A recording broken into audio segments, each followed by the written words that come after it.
আসসালামু আলাইকুম। ABC Bangla world নিউজে আপনাকে স্বাগত। শুরুতে এই সংবাদ শিরোনাম, পরে বিস্তারিত। জানিয়ে দিব আমাদের হাতে থাকা সর্বশেষ গুরুত্বপূর্ণ আপডেট। বাংলা সংবাদ। সামনের যুদ্ধে যুক্তরাষ্ট্র বাজেভাবে হেরে যাবে বলছে ইলন মাস্ক। এরপর জানিয়ে দেব হিজবুল্লাহ লেবানন সরকারের অংশ হতে পারবে না বলছে যুক্তরাষ্ট্র। এরপর জানিয়ে দিব ইরানের আসল শক্তি টের পেয়েছেন ট্রাম্প বলছে জেনারেল সালামি। আরো জানিয়ে দিব আজকের সংবাদের সব থেকে গুরুত্বপূর্ণ সংবাদ। সৌদি আরবে অনেক খালি জায়গা, সেখানে ফিলিস্তিনি রাষ্ট্র গঠন হোক বলছে দখলদার কট্টরপন্থী ইহুদিবাদী বেঞ্জামিন নেতানিয়াহু। বাদর এবার এতক্ষণে পয়েন্টে এসেছে। এমন বক্তব্য কোন মুসলমান জাতি বা কোন মানবতার মানুষ এই সিদ্ধান্ত মেনে নিতে পারে না। যেই ভূমিতে রয়েছে গোটা মুসলিম জাহানের পবিত্র ভূমি, পবিত্র ইবাদতখানা, সেই ইবাদতের ভূমি ইহুদিদের কাছে ছেড়ে দেবে সহজেই গোটা মুসলিম জাতি মেনে নিবে, এটা কখনোই সম্ভব না। দর্শক, এ বিষয়ে আপনার মন্তব্য কি তা কমেন্ট বক্সে লিখে জানান। এবং সর্বশেষ জানিয়ে দিব যুক্তরাষ্ট্রের সাথে পরমাণু চুক্তি নিয়ে যা বললেন ইরানের সর্বোচ্চ নেতা খামেনি। শুনছিলেন সংবাদ শিরোনাম, এখন বিস্তারিত। তবে তার আগে অনুরোধ থাকবে ভিডিওটিতে একটি লাইক এবং কমেন্টস করে জানিয়ে দিন আজকের এই ভিডিও সম্পর্কে আপনার মূল্যবান মতামত। আর অবশ্যই এই ভিডিওটি আপনার ফেসবুক সোশ্যাল মিডিয়ায় শেয়ার দিয়ে ছড়িয়ে দিন। আর জানিয়ে দিন আপনি কোন জেলা থেকে বা কোথা থেকে আমাদের সংবাদটি শুনছেন এবং দেখছেন। অনুরোধ থাকবে আপনি যদি আমাদের এই চ্যানেলটিতে নতুন হয়ে থাকেন তাহলে অবশ্যই চ্যানেলটি সাবস্ক্রাইব করে পরবর্তী আপডেট সংবাদ পেতে চোখ রাখুন ওয়ার্ল্ড আপডেট নিউজে। সামনের যুদ্ধে যুক্তরাষ্ট্র বাজেভাবে হেরে যাবে বলছে ইলন মাস্ক। ইলন মাস্ক সতর্ক করে বলেছেন, যদি যুক্তরাষ্ট্র জরুরিভাবে তার পুরনো অস্ত্র কর্মসূচি সংস্কার না করে তাহলে পরবর্তী যুদ্ধে বড় পরাজয়ের ঝুঁকিতে পড়বে ওয়াশিংটন। এক্সের মালিক এবং স্পেস এক্স এবং টেসলার প্রধান মাস্ককে মার্কিন প্রেসিডেন্ট ডোনাল্ড ট্রাম্পের অধীনে ডিপার্টমেন্ট অব গভর্নমেন্ট এফিসিয়েন্সি পরিচালনার জন্য বিশেষ সরকারি কর্মচারী হিসেবে নিযুক্ত করা হয়েছে। এখন তিনি ট্রাম্পের গুরুত্বপূর্ণ উপদেষ্টাদের মধ্যে একজন। মাস্ক এক্স পোস্টে লিখেছেন, আমেরিকান অস্ত্র কর্মসূচি সম্পূর্ণরূপে পুনর্নির্মাণ করা প্রয়োজন। বর্তমান কৌশল হলো গতকালের যুদ্ধের জন্য উচ্চ মূল্যে অল্প সংখ্যক অস্ত্র তৈরি করা। যদি তাৎক্ষণিক এবং নাটকীয় পরিবর্তন না করা হয় তাহলে আমেরিকা পরবর্তী যুদ্ধে খুব খারাপভাবে হেরে যাবে। এই ধনকুবের দীর্ঘদিন ধরে মার্কিন প্রতিরক্ষা খাতের অদক্ষতার তীব্র সমালোচক। তিনি যুক্তি দিয়ে আসছেন যে অতিরিক্ত আমলাতন্ত্র এবং পুরনো সামরিক কৌশল জাতীয় নিরাপত্তাকে দুর্বল করেছে। মাস্কের ডিওজিআই বিভাগ প্রতিরক্ষা সম্পর্কিত কার্যক্রম সমূহ ফেডারেল কার্যক্রমকে সুবিন্যস্ত করার জন্য সক্রিয়ভাবে কাজ করছে। প্রিডেটর ড্রোনের নির্মাতা জেনারেল অ্যাটমিক্স অ্যারোনটিক্যাল সিস্টেমস পেন্টাগনের টিকাদারি ব্যবস্থা সংস্কারের জন্য ডিওজিকেই অনুরোধ করেছে।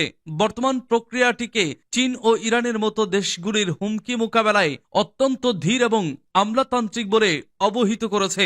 একটি প্রধান প্রতিরক্ষার ঠিকাদার L3 হ্যারিস টেকনোলজিস প্রতিরক্ষা অধিগ্রহণ ব্যবস্থা উন্নত করার জন্য ডিওজি কে সুপারিশ প্রদান করেছে। এর মধ্যে রয়েছে ডুপ্লিকেটিভ কস্ট অ্যাকাউন্টিং স্ট্যান্ড, প্রয়োজনীয়তাগুলি দূর করা এবং যৌথ ক্রয় কর্মসূচি পরিচালনার জন্য প্রতিরক্ষা সচিবের কার্যালয়ের মধ্যে একটি কেন্দ্রীয় ঠিকাদারি শাখা প্রতিষ্ঠা করা। ডিওজি ইতিমধ্যেই তার কার্যক্রমের প্রথম ৮০ ঘন্টার মধ্যে প্রায় ৪২০ মিলিয়ন সরকারি চুক্তি বাতিল করেছে। ফেডারেল ব্যয় $2 ট্রিলিয়ন কমানোর উচ্চাভিলাষী লক্ষ্যের দিকে প্রাথমিক পদক্ষেপ নিয়েছে। সূত্র আরটি। হিজবুল্লাহ লেবানন সরকারের অংশ হতে পারবে না বলছে যুক্তরাষ্ট্র। শুক্রবার মধ্যপ্রাচ্য বিষয়ক মার্কিন উপবিশেষ দূত বলেছেন, লেবাননের নতুন সরকারে হিজবুল্লাহর উপস্থিতি একটি রেড লাইন। তারা এই নতুন সরকারে থাকতে পারবে না। মার্গান ওয়ার্টাগার্স বলেন, আমরা যুক্তরাষ্ট্রে স্পষ্ট লাল রেখা নির্ধারণ করেছি যে তারা লেবাননের জনগণকে আতঙ্কিত করতে পারবে না। এর মধ্যে সরকারের অংশ হওয়া অন্তর্ভুক্ত। বৈরুতে লেবাননের প্রেসিডেন্ট জোসেফ আউনের সাথে দেখা করার পর তিনি কথা বলেন। তিনি বলেন, ইসরায়েল হিজবুল্লাহকে পরাজিত করেছে এবং হিজবুল্লাহকে পরাজিত করার জন্য আমরা আমাদের মিত্র ইসরায়েলের কাছে কৃতজ্ঞ। ওয়ার্টাগার্স দুই পক্ষের মধ্যে 1 বছরেরও বেশি সময় ধরে চলা শত্রুতার অবসানের কথা কথা উল্লেখ করেন, যার মধ্যে 2 মাসের সর্বাত্মক যুদ্ধ ছিল, যা এই দলটিকে দুর্বল করে দিয়েছে। মার্কিন প্রেসিডেন্ট ডোনাল্ড ট্রাম্প কর্তৃক নিযুক্ত হওয়ার পর তিনি তার প্রথম বিদেশ সফরে লেবাননে যান। জানুয়ারিতে নতুন রাষ্ট্রপতি এবং প্রধানমন্ত্রী মনোনীত হওয়ার পর লেবাননের সরকার গঠনের প্রচেষ্টা স্থবির হয়ে পড়েছে, যার ফলে 2 বছরের নেতৃত্ব শূন্যতার অবসান ঘটেছে। ওর্টাগার্স বলেন, লেবানন এবং বিশ্বজুড়ে হিজবুল্লাহর রাজত্বের অবসান শুরু হয়েছে এবং এটি শেষ হয়ে গেছে। ইরানের আসল শক্তি টের পেয়েছেন ট্রাম্প, বলছে জেনারেল সালামি। ইরান সম্পর্কে মার্কিন প্রেসিডেন্ট ডোনাল্ড ট্রাম্পের মন্তব্যের প্রতিক্রিয়া জানিয়েছেন ইসলামিক রেভলিউশনারি গার্ড কোরের প্রধান কমান্ডার। তিনি বলেছেন, এগুলো থেকে বোঝা যায় যে তিনি দেশের আসল শক্তি বুঝতে পেরেছেন।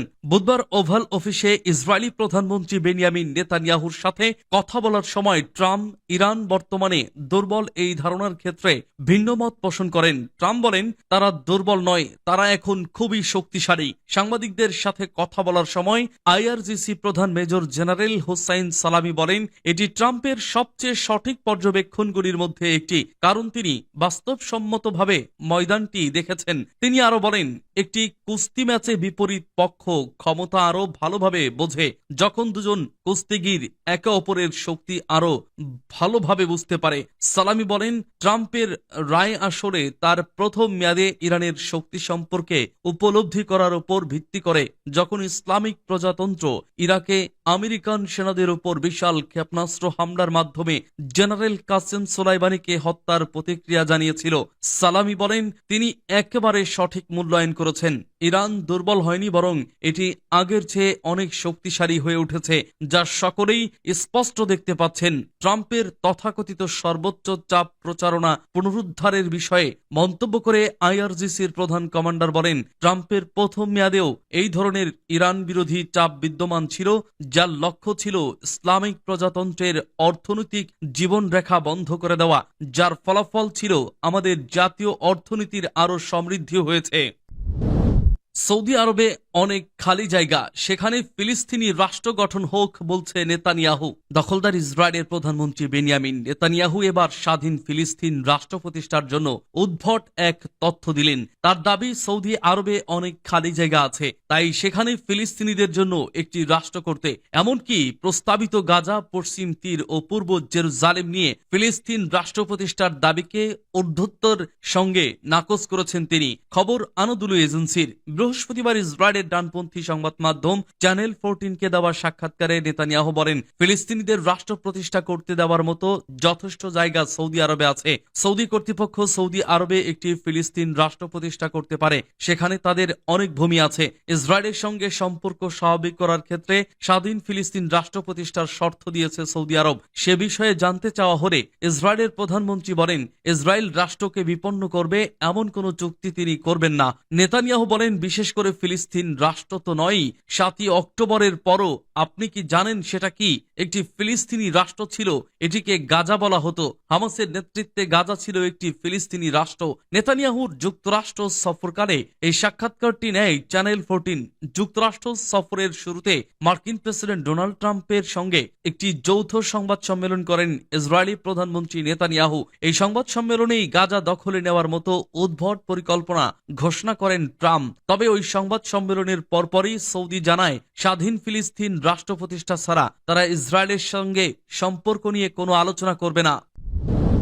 যুক্তরাষ্ট্রের সাথে পরমাণু চুক্তি নিয়ে যা বললেন খামেনি। ইরানের ইসলামী বিপ্লবের নেতা আয়াতুল্লাহ আলী খামেনি বলেছেন, অভিজ্ঞতা থেকে দেখা গেছে যে আমেরিকার সাথে আলোচনা ইরানের সমস্যা সমাধানে কোনো পথ খুলবে না। শুক্রবার তেহরানে বিমান বাহিনীর কর্মীদের সাথে এক বৈঠকে তিনি এই মন্তব্য করেন। প্রেসিডেন্ট ডোনাল্ড ট্রাম্প ইরানের ওপর তার সর্বোচ্চ চাপ পুনরায় আরোপের আদেশে স্বাক্ষর করেছেন। এরপরই যুক্তরাষ্ট্র ট্রাম্প আমলে প্রথম নিষেধাজ্ঞা আরোপ করেছে। আমেরিকানদের ইরানের সাথে পারমাণবিক চুক্তি থেকে প্রত্যাহারের কথা উল্লেখ করে আয়াতুল্লাহ খামেনি বলেন, যুক্তরাষ্ট্রের সাথে তিনি আরো বলেছেন, আমাদের কাছে ভান করা উচিত নয় যে আমরা যদি সেই সরকারের সাথে আলোচনার টেবিলে বসি তাহলে সমস্যার সমাধান হয়ে যাবে না। আমেরিকার সাথে আলোচনা করে কোনো সমস্যার সমাধান হবে না, কারণ পূর্ব অভিজ্ঞতা 2015 সালে ইরান এবং আমেরিকা সহ আরো